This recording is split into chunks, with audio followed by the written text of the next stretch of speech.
Yan. So, yun, kumusta kayo guys? Okay. So, yan. Ayan, gusto lang namin kayong congratulate, no? Mapatatapos na tayo, especially kay Daniel, no, sa OJT. So, isa internship na to. At gusto lang din namin kayo ng konting hingi na kami ng konting feedback about dito sa experience nyo dito sa M-Wave, sa company. And paano nyo siya ma-recommend din, of course, sa mga katulad nyo rin na mga OJTs din na nag-inspire din na makakuha ng internship na talagang about sa pag-OJT din nila. So, sa inyo, gusto namin rin tanongin siguro, isa-isa lang din. Ano ba yung naging experience nyo dito? Ano ba yung learning na nakuha ninyo? Mga perspective sa buhay? Kamusta? Kamusta kayo? And bago natin simulan, kamusta muna kayo sa ano? Ayan, pakilala muna ako. Si Kuya. Pakilala ka. Ako si Jeffrey Brian Loreras. Front-end developer, front-end intern sa Apple. Yan. Next na. Ako si Daniel Arroco, front-end intern din po sa MB. Ako po siya na. Ron Galvuri, Ultra. Front-end integrate sa MB. Ako po si Jason Yekek and front-end dev intern dito sa MB. Yan. So ano lang to konting lang din. Hindi, full stack eh. Magkakwentuhan ng full stack, ano. Kamusta yung experience nyo dito sa sa company, sa M-Wave? Kayo, sino gusto mo Yung sir ako muna. Kasi ako yung patapos na yun, no? patapos na, tsaka yung parang nauna sa kanila. So, nung nag-aalap ako ng OJT, nakita ko yung M-Wave advertisement sa FB. Then, chinik ko yung na naghahanap sila ng React.js. Naghahanap ko ng React.js. And ay parang nasa isip ko, ito na yung opportunity na makapag-OJT ako ng technical talaga. Kasi yung mga nakikita ko madalas na OJT, hindi hindi angkop dun sa gusto ko na skills. So kasi ang trip ko talaga mag-code. So nung napasok ko sa MWave, ay talaga naging exciting yung parang development ko kasi araw-araw talaga nakakapag-handle ako ng mga real life world problems, then sinasolve natin na gamit yung code and technology natin sa MWave. Then ayun, yung mga experience ko naman dito, masaya yung workplace, hindi toxic, marami ang natututunan. Tapos yung sa seniority naman, open sila magsagot ng answer. For example, nagtanong ka na nahihirapan ka about this specific problem, and pag nagtanong ka, naman sila, madali sila kausap. And ayun, yung isa naman sa mga natutunan ko is yung mindset sa technology. And iniisip ko lang dati ang IT, parang more on technology lang talaga. And dito sa MWave, parang na-open yung pag-iisip ko dun sa ano yung possibility na ng business sa mundo. So yung mga ganun, parang startup, and ano yung natutulong ng mga startup sa economy, and ano yung way nila para baguhin yung current situation ng technology, and paano nakatulong yung startup. So ayun, parang na-open yung mind ko na pwede ko din i-consider in the future na mag-build ng ganun. And sa experience naman, sa development, ayun, masaya kasi talagang nakakapag-hands-on kami, code. And ayun lang po, maraming salamat sa yung pagtanggap sa amin. And ayun po. Yun, no? Si Ron, no? Tanong mo siya, ba't gusto niyo mo Ba't niyo gusto mag-extend? Kulang pa ba yung Nung una si sir, kailangan sila kasi ginagayad ko pa sila na dun sa code base. So nakita ko naman sila na kaya naman na nila kahit hindi ko na sila i-guide. So parang iniisip ko dati na extend na lang ako kasi para mag-guide ko din sila. And ayun, mabilis naman sila nag-improve, kaya parang hindi na kailangan mag-guide. Ayan, mga sir. Pero sulit na. Si Ron, ikaw Ron. Ay, ito ba si Jeff pala? Si Jeff pala muna. Si Jeff. Yun nga po. Sobrang saya ako kasi nakapasok po ako dito. Madami po akong natutunan, hindi lang po sa tech industry, pati na din po sa business. Mm. Yun. Then sa ano naman po, sa workplace, sobrang solid po siya. Ang babait ng mga kasama ko. You? Ano, mas na enhance pa po yung collaboration. Yung work as a team po. Mm. Teamwork. Yun na. Yes. Si Ron. Eh, Ano? Kasi nga ba yung wide eh. Yung mga experience mo dito, kamusta? So, ulit naman po sir. Okay naman. Okay. Si Ron, yung Ron. Sa answer, ganun din. Parang ayos din kasi ano. Parang naghanap din talaga ako ng ano, parang technical na ano, na OJT ng bakasyon. Tapos, ayun, mahirap makahanap ng answer. Doon kay coding na ano, puro ano, technical support yun yan. Mag-ayos ng PC, ganun. So, thankful din ako na, ano, na natanggap ako, no, ano, nag-apply ako. Tapos, yun, sa work experience naman, sa una, ano, nakaka-overwhelm siguro yung ano, mga ginagawa. Tapos yung class component niya, since ano, basta nasanay kami sa functional. Then, yung ano, pag may problema ka naman sa code, parang, huwag ka lang mahihiya na, ano, na magtanong kila sa yalan. Kasi ano, parang sasagutin din nila yung, ano, yung tanong mo kung paano mag-solve it. Kasi ituturo din nila sa'yo. Ayun.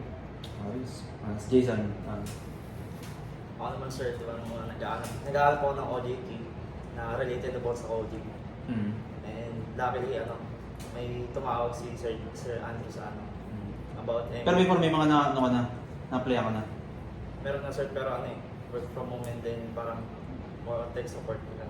And then nung ni-research ko yung about sa MBA, startup company siya, so parang nakita ko siya sa opportunity since lagi ko nakabasa na ano, marami ka daw matutunan when it comes pag nagtrabaho sa isang startup company.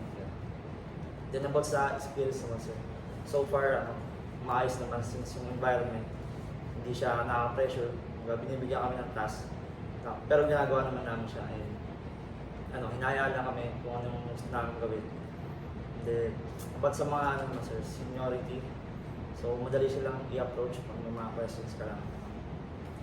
Tulungan naman agad. You know? If ever na ako students, paano niyo ako mako-convince na in your own perspective, ng sarili niyong work, kung ako student, paano niyo ako ma-convince na dito tayo sa MWave mag-apply or mag-conduct ng internship? Ganyan mo lang. Based dun sa experience nyo dito yung talagang or kung pwede nyo siyang ano ba Kung yung... i-recommend ko sa yung MWeb sir, I think dun sa medyo may siya, parang fundamental skills. Kasi kung nag-internship siya na medyo lang talaga from scratch, medyo mahirap siya. Pero kung talagang meron siyang knowledge, talagang i-recommend ko siya kasi hands-on talaga yung training and ayun, libre pa. May mamasahe pa na. Mamasahe pa. May pagkain pa na. Kasi pero bibira na ngayon yun, no? Pagkain, is may may alaman. So, si Ron. Sa answer, ganun din po. Parang may... Hindi mo lang kupiyahan. Hindi ako lang. Para kung may knowledge ka sa area, kung sa GS, then gusto mo pa mas matuto pa sa sa property mo, like sa web development. Then, suggested ko yung MBIT kasi marami ka matutunan tapos maka-experience ka pa na project yung nag-work, ganyan. Tapos goods din yung environment. Makakasundo mo sila. Unlike sa mga big companies na parang hindi ka masyado natututukan. Ganun. Si Jet. Recommended ko talaga yung MBA kasi startup pa lang po. Alam naman po natin pag developer po, tapos wala akong masyadong experience po. Mahirap pong makapasok sa tech industry po.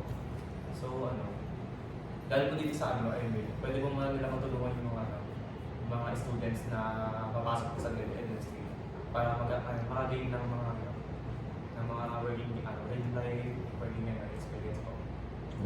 Jason, kasan? Ako sir, marirecommend ko siya sa mga student na gusto i-pursue yung Mernatech na since ito yung ginagamit sa company. And then kung gusto ng student na mag-grow tsaka lumabas sa comfort zone, marirecommend ko siya na mag-intern dito since bibigyan ka ng mga tasks na na hinigamit sa likod. You know? Ano naman, yung mga yung mga, kumbaga mga tumatak sa inyo dito, na for example, yung mga share sa atin, hindi dyan, sabi siguro sa akin, o mindset. o mga mindset, o Mga napulot. na mga napulot nyo dito, na parang after nyo dito sa intern na to, na feeling nyo, or siguro confident kayo na magamit nyo siya. O kung katulad yung sabi kami ni Daniel. What is new? Hindi na sabi ni Daniel, di ba? Kumbaga, is either mag-business ka o mag-apply, for example, sa work. O ano ba yung mga nakuha nyo dito na mga, yun nga, na nag-encourage sa inyo? No? Pinakatumatak po sa akin yung sinabi ko ni Sir Jen na you can write a code Right to code. say Hello the world. word, but I can write a code to Change the world. Tumatak po talaga sa akin kasi parang na-encourage ako gumawa pa ng maraming programs para makatulong sa amin mundo kasi para maging improve yung Pilipinas. Yun, no? Sama na to. Siya, Tama na sa sama sa mission to. Sino ba? Si Daniel, ikaw Daniel. Ako sir, ganun din yung concept. Pero kasi nung una namin pasok ni Andre, parang ayun na yung talagang parang welcome to the club, ganun yung parang niya, vibes. So yung ko dun sir, yung ayun niya, parang ang tumatak sa akin, yung technology, kaya niyang bumago ng mundo. Ganun. So ayun, parang pwede ka gumawa ng application na nakakatulong sa mundo. Tsaka yung isa pa sir na sinasabi lagi ni Sir Jen na mas marami kang na serve, mas madami din yung babalik sa'yo. So parang through application, madami kang nasa-serve na natutulungan. Yung balik din na tulong sa'yo, ganun din karami. No? Si Ron. So answer yung pag nag-serve ka sa mga tao, pag hindi ka nila napapabayaan na magutom ganyan o kaya na mawala. Ganyan. Parang kasi pag nag-serve ka sa kanila, papalagan ka nila. Yan, nagkakaroon ka ng value. Tapos, parang ko din siya, nag-reply ko din siya ng mga, sa school. Parang pag marami ka natutulungan, hindi ka agad nila, nalilimutan. Tapos, marami ka nagiging kaibigan, then marami kang tutulong sa'yo pag nahihirapan ka na. No? Jason. Sa akin naman sir, yung kung ng words, pinagkaya ko na business mindset at employee mindset. So if ako makapasok sa industry, parang gagawin ko lang siyang stepping stone. Then hindi ako mag-stick doon for the rest of my life. Tapos, sir, and then ever mag-create ng startup. Oh, yes. Speaking of pa ng technology, yan. Ano masabi niyo sa technology natin na meron tayo? Ay, meron tayo. Oo. Siyempre ito, i-develop natin sa technology na ginagawa natin. Although siyempre, di pa naman talaga siya yung totally talaga na perfect talaga na nakapublish pa o nakabeta pa. Pero yung mga ginagawa natin. Pa yung mga ginagawa natin, kamusta? Kamusta yung technology natin? Ano masabi niyo sa pinaka product natin, yung platform talaga natin? Ngayon, ano masabi niyo? Hindi niya kasi mag-gusto din niya. Naman na yun. Alis ka na eh. Dapat ikaw maraming yung sinasabi. Sa technology naman, may positive, may negative. So, hindi naman lagi positive. So, sa positive muna, yung technology na ginagamit, very dynamic siya. So, marami kang magagawa na less code pero maraming output na possible. So, dun sa technology na yun, nung una, na-amaze ako. Na-amaze talaga kasi para siyang Firebase pero customized. So, self-hosted yung technology. So, talagang MWeb yung may-ari ng technology and more on front-end na lang talaga galaw. So, ayun yung parang nakikita kong talagang maganda sa technologies. Pero dun sa negative side naman, sa may code base, okay naman yung code base, yung structure. Sa front-end, sa back-end, almost perfect na yung konti na lang yung features na kailangan. And yung nakikita ko lang sa backend na kulang lang siya sa parang extendability. So pag may custom logic, kailangan merong extendability na capability na magkaroon ng parang yung business logic na yun, masosolve niya na dahil dun sa may extend na functionality na yun. Pero all in all, dun sa back-end, maganda na siya talaga. Yung optimize yung performance, yung querying, tapos yung mga